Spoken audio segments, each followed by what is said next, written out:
श्री राम जय राम जय जय राम।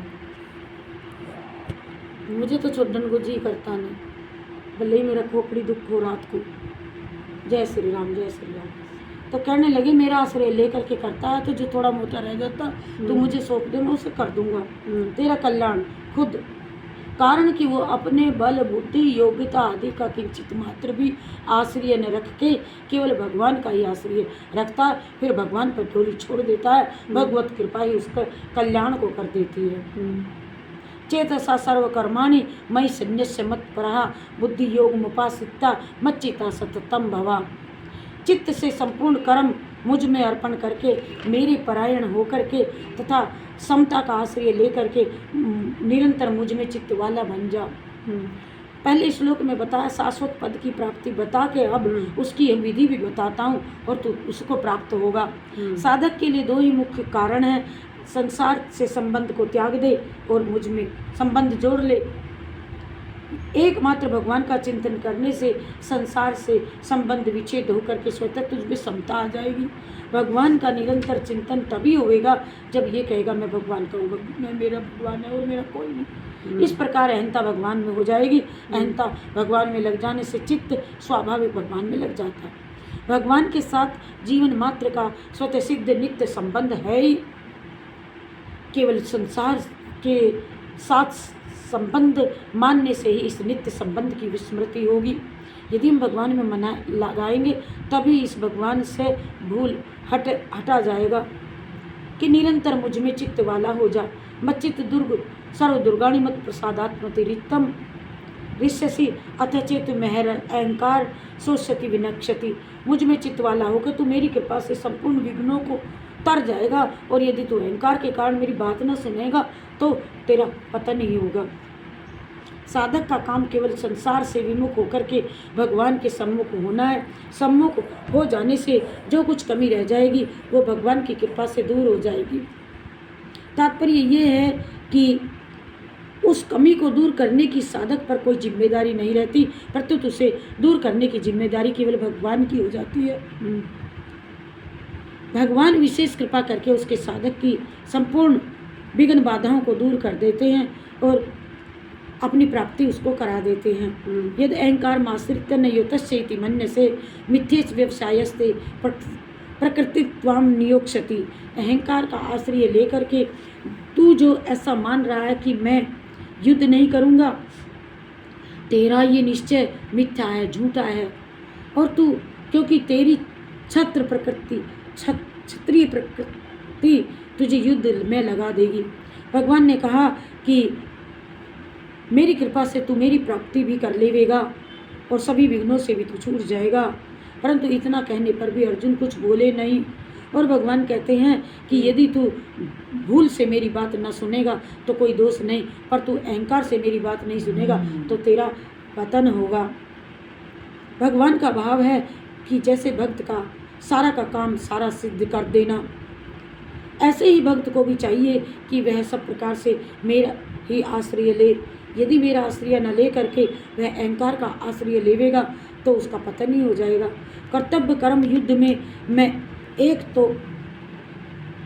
एक तो मैं लगाता हूँ तुझे युद्ध में और प्रकृति भी लगाती है, तेरी जाति भी लगाएगी, तेरे क्षत्रिय अपना तुझे युद्ध करा के रहेगा।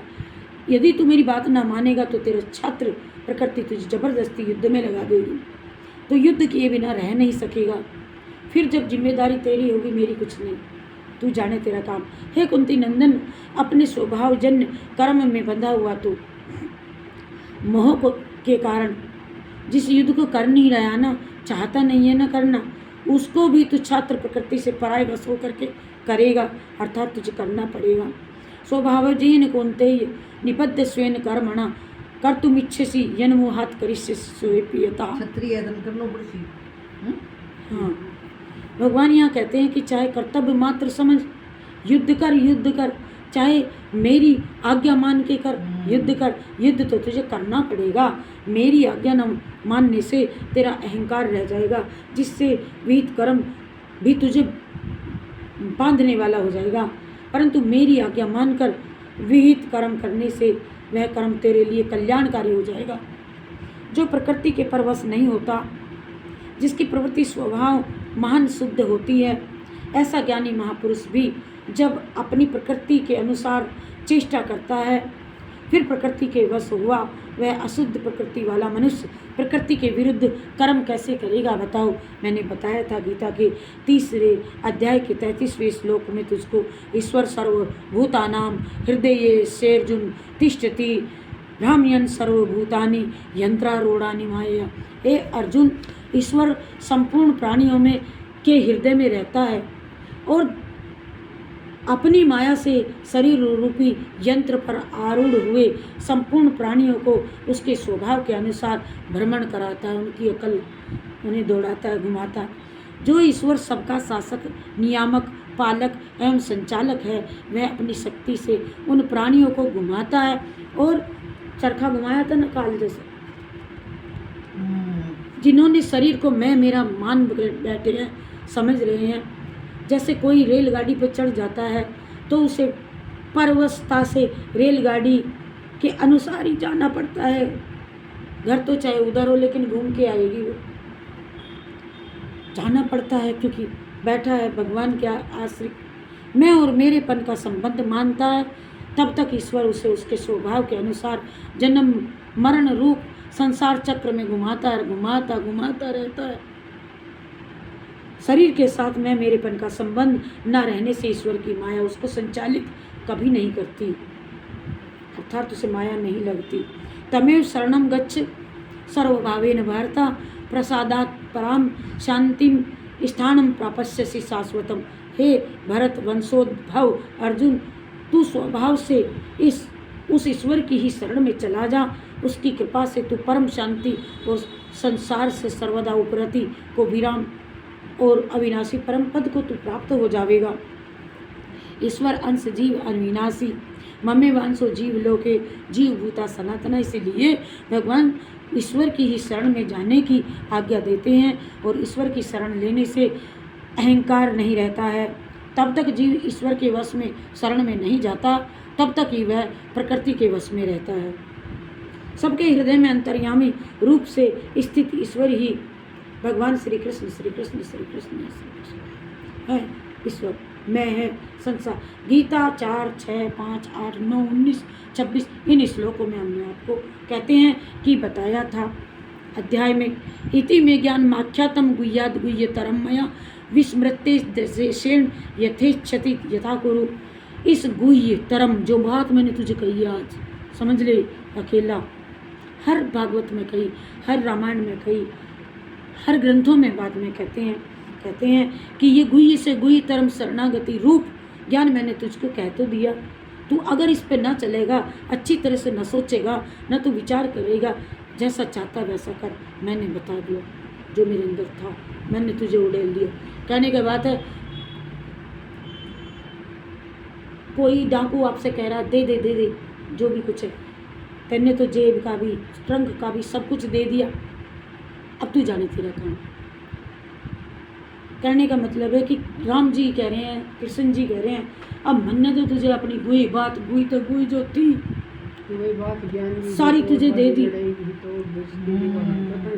अब तू इंगे कुआ इंगे खाती, यहाँ तो तेरा धर्म भी रह जाएगा, कर्म भी रह जाएगा, और वहाँ फंसेगा तो मैं तेरा नहीं। फिर कहते हैं गुह्यतम बात मैंने तुझे बताई, इस अब तेरी सोच है, वैसा कर, तू जैसा चाहता वैसा कर। इस कथन में भगवान की विशेष आत्मीयता, प्रापुलता, हितैषीलता भरी हुई है। ये वचन भगवान ने अर्जुन का त्याग करने के लिए नहीं कहते हैं।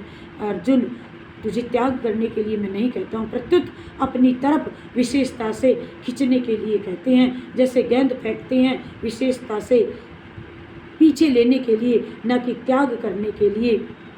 तात्पर्य है कि पूर्व श्लोक में अंतर्यामी निराकार ईश्वर की शरणागति की बात कह के अब भगवान अर्जुन को अपनी तरफ अर्थात सगुण साकार की तरफ खींचना चाहते हैं भगवान, जिससे अर्जुन समग्र की प्राप्ति से वंचित न रह जाए, संभलाया न गिर जाए। निराकार में साकार नहीं आता, पर साकार में निराकार भी आ जाता है। सर्वगुहितम गुह्य श्रोणु में परमम बचा इष्टोयसी में दृढ़ मिति ततो बक्षामि ते हितम। सबसे अत्यंत गोपनीय सर्वोत्कृष्ट वचन तू फिर से सुन ले।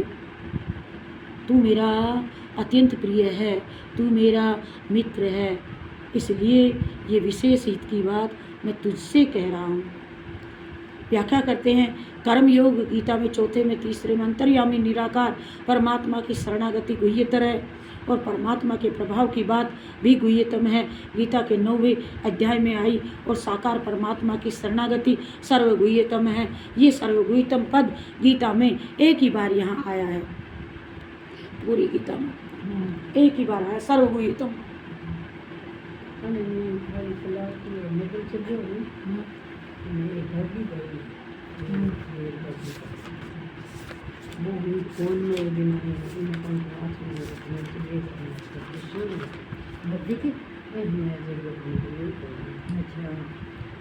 बना लेगी किया तो आज दिया तो नीचे थोड़ा बना लेगी ये गाड़ी खुद नहीं आता है। रेलगाड़ी वचन है रेलगाड़ी। अच्छा काम ठीक है। तो कहते हैं गुह्यतम एक ही बार आया, निराकार की शरण में जाने से मुक्ति हो जाती है, पर साकार की शरण में जाने से मुक्ति के साथ साथ प्रेम की प्राप्ति भी हो जाती है। भगवान ने भक्ति के प्रसंग में परम वचनम कहा गीता के 10वें और 11वें अध्याय में। अर्जुन ने भगवान से कहा था कि मैं आपका शिष्य हूँ, शिष्यस्तम माम त्वाम प्रपन्नम, शिष्यस्तम मान। तो मैं एक बार चली जाऊँ पीछे, देर तो हो रही है। दूसरे अध्याय में, दूसरे अध्याय का 7वां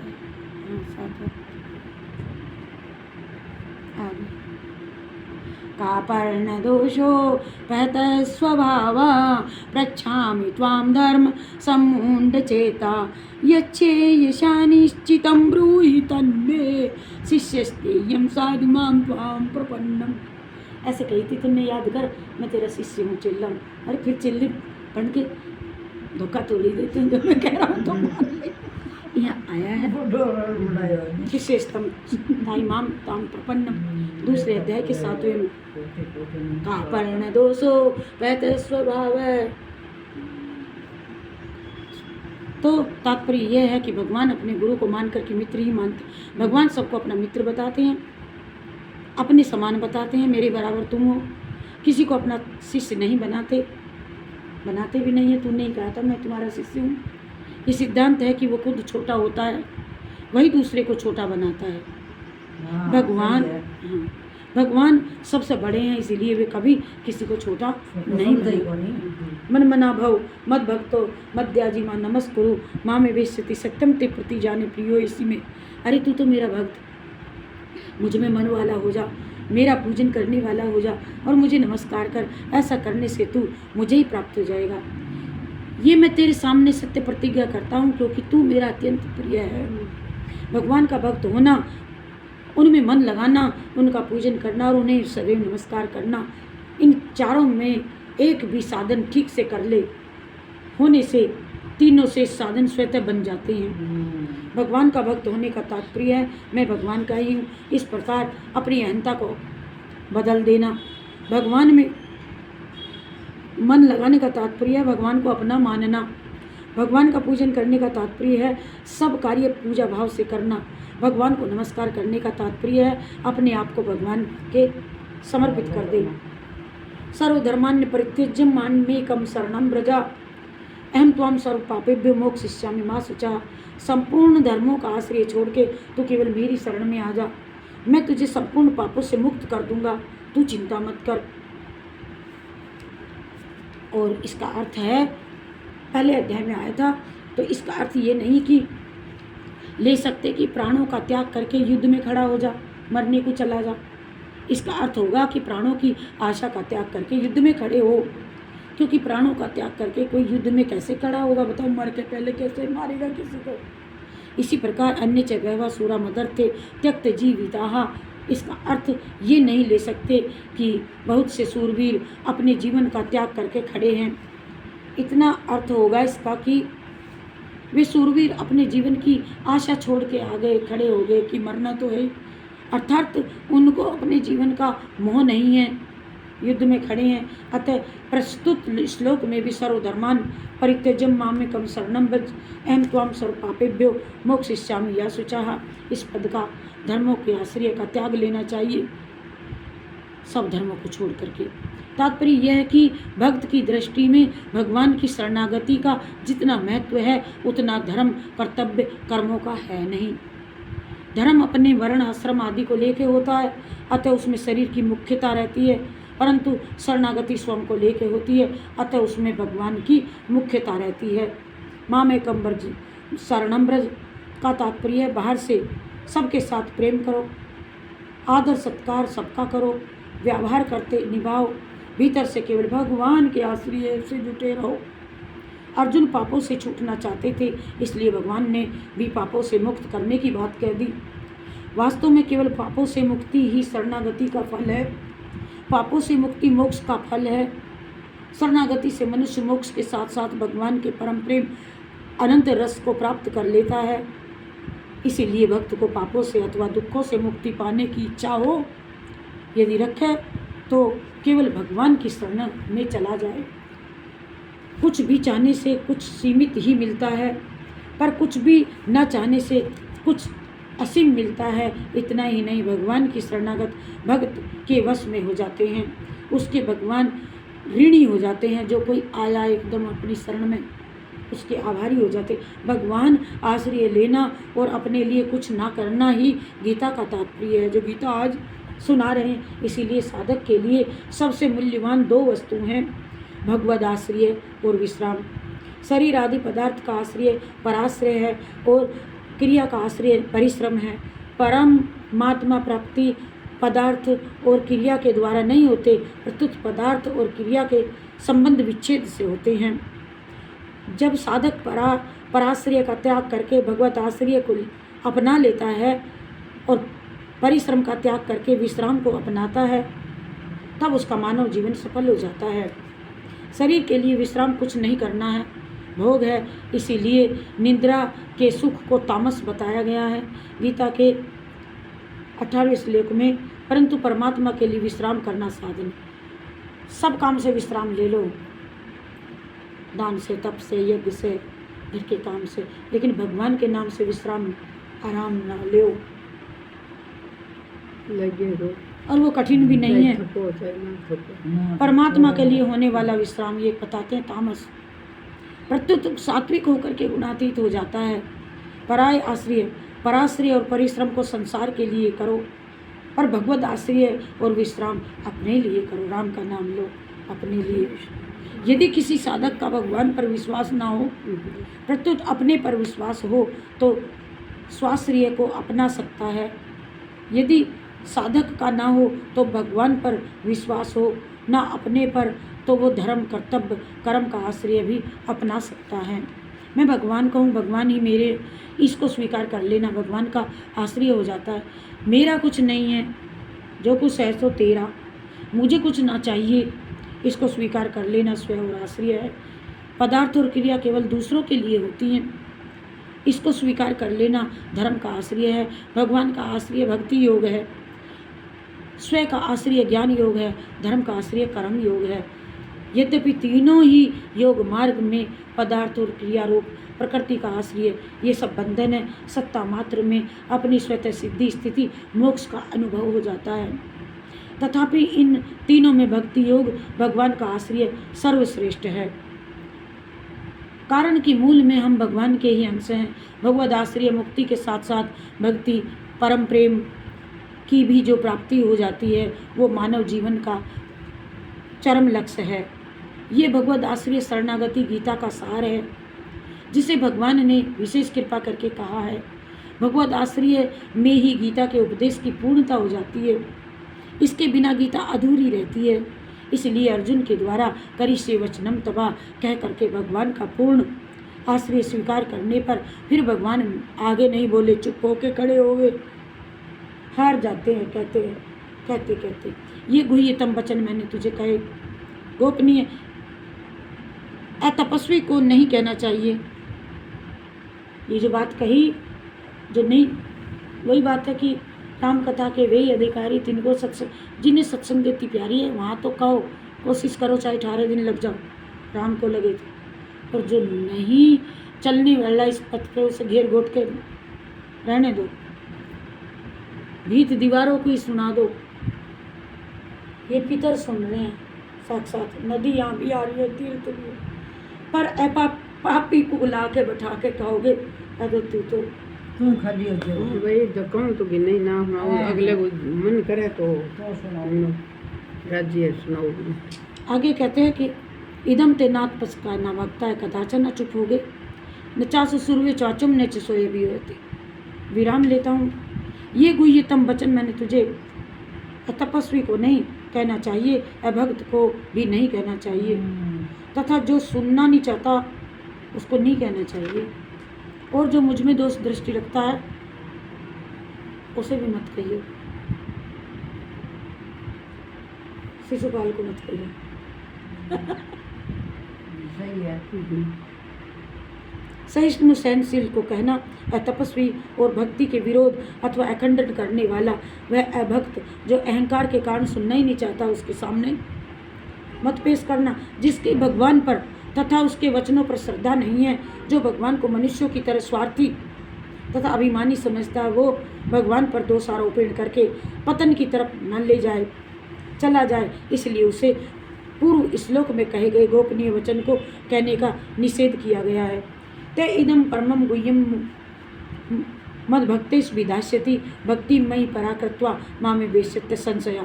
मुझ में पराभक्ति करके जो इस परम गोपनीय संवाद को, गीता के ग्रंथ को कोई मेरे भक्तों को कहेगा वो मुझे ही प्राप्त होगा, और इसमें कोई संदेह नहीं। जो केवल भगवान की भक्ति का उद्देश्य रख करके निस्वार्थ भाव से इस गीता का ग्रंथ को भक्तों को सुनाता है वह भगवान को प्राप्त हो जाता है। जो भोजन, शयन, सोच, स्नान आदि क्रियाओं को भी भगवान के ही अर्पित कर देता वह भी भगवान को ही प्राप्त हो जाता है। गीता के 9वें अध्याय के 27वें 28वें श्लोक में मैंने मद भक्ति का उद्देश्य दे करके भगवद वाणी गीता का प्रचार किया करता है वह भगवान को प्राप्त हो जाता है। वही श्लोक जी गीता के 90 का 27वां और 28वां जो कोई इसको प्रतिदिन करता है और इसका दूसरों को करने की कहता है वह भगवान को प्राप्त हो जाता है। 2 श्लोक है, कोई लेना चाहे तो बाद में निकाल देंगे। गीता के 90 का 27वां 28वां भगवान ने कहा है 18वें अध्याय में भगवान को प्राप्त हो जाता है। तो विष्णु सारी गीता ना पढ़ सके तो लो मैं निकाल के दिखाऊं। 90 का 27वां 9वां अध्याय आ गया, आप ही आई जो ना आपको ही आ गया। 9 का 27। इच्छा है गीता की कि बताऊं आज गीता ऐसी वैसी। आज गीता का भजन भी आया था मेरे आगे, आपका गाया हुआ मन ने भरा था, मेरी दीदी ने गा रखा है। 27वां ये रहा। उच्चे श्वास में श्वासानां विद्विमामृतोद्भवम् एरावतं गजेन्द्राणां नराणां च नराधिपं। घोड़ों का हाँ। और 28वां ये है दीदी, यहाँ कुछ चाहो तो ले लेना, ये पीछे ही दे रखा है। आयुधानामय्यं व्रजं धेनु नामस्मि कामधुका प्रजनश्चास्मि कंदर्पा सर्पाणामस्मि वासुकी। पहले का तो ये अर्थ है, मैं बताऊँ आपको। घोड़ों में अमृत के साथ समुद्र में प्रकट होने वाले उच्चे श्रवा घोड़ा नामक घोड़े को, श्रेष्ठ हाथियों में ऐरावत नामक हाथी को, और मनुष्यों में राजा को मेरी विभूति समझो, मेरा दर्शन। आयुधों में, हथियारों में वज्र, और गाय कामधेनु में गाय को, और संतान उत्पत्ति में कामदेव बेटा को, ये बस हम। और सांप में वासुकी नाग। ये 2 पढ़ने से बहुत ज्ञान मुक्ति होती है। ये इसमें बताया, ये लिख रहा गीता के 9वें 27वें 28वें। फिर केवल भगवत प्राप्ति का उद्देश्य रख करके भगवत वाणी का, गीता का प्रचार जो करता है वो भगवान को प्राप्त हो जाता है। सरल रास्ता दे दिया जहाज में बैठ के जाने का। न च तस्मान् मनुष्येषु कश्चिन में प्रिय कृतम भविता न च में तस्मादन्य प्रियतरो भुवि, उसके समान मेरा अत्यंत प्यारा कोई और नहीं, कार्य करने वाला मनुष्य में कोई भी नहीं है, और इस भूमंडल पर उसके समान मेरा दूसरा कोई प्रियतर नहीं होगा, जिसका एकमात्र भगवत प्राप्ति का भगवत प्रेम का ही उद्देश्य है, जो गीता के अनुसार ही अपना जीवन बनाना चाहता है, ऐसा साधक ही गीता के प्रचार का अधिकारी है। इसका अधिकारी कौन है? इसे पढ़ने का अधिकार भी ऐसे व्यक्ति को बताया है। नैचे तस्मादेन कश्चिन में प्रिय कृतम भविता नैचे में तस्मादन प्रियोतर, वो मनुष्य मुझे बहुत अच्छा लगता है। भगवान कहते हैं एकमात्र जिसे भगवत प्राप्ति का भगवत प्रेम का ही उद्देश्य है और कुछ नहीं, जो गीता के अनुसार ही अपने जीवन को ढाल लेता है, बना लेता है, चाहता है, ऐसा साधक ही गीता के प्रचार का अधिकारी होता है। सब कोई गीता पढ़ने के अधिकारी नहीं। राम कथा के तेई अधिकारी, जिनको सत संगति अति प्यारी। राम कथा के तेई अधिकारी,